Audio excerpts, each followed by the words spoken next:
আপনারা জানেন দেশের যে বিদ্যমান আইন শৃঙ্খলা পরিস্থিতি সম্বন্ধে আমরা পূর্ণ সজাগ এবং সচেতন।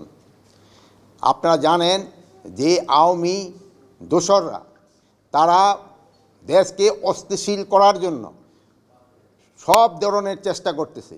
যেহেতু তারা প্রচুর টাকা দেশ থেকে স্থানান্তর করেছে, ওই টাকা তারা এখনো ব্যবহার করতেছে।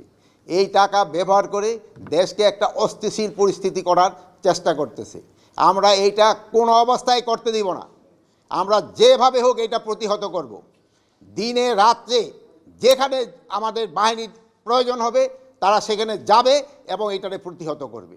আপনারা জানেন, আমি আপনাদের সামনে দ্বার্থহীনভাবে বলতে চাচ্ছি, আমি এই আওয়ামী যারা এই কাজগুলি করতেছে তাদের আমি ঘুম হারাম করে দিব এবং তারা কোথাও কোনো স্থান পাবে না। দিনে রাতে যে জায়গায় হোক না কেন তাদের কোথাও কোনো স্থান হবে না।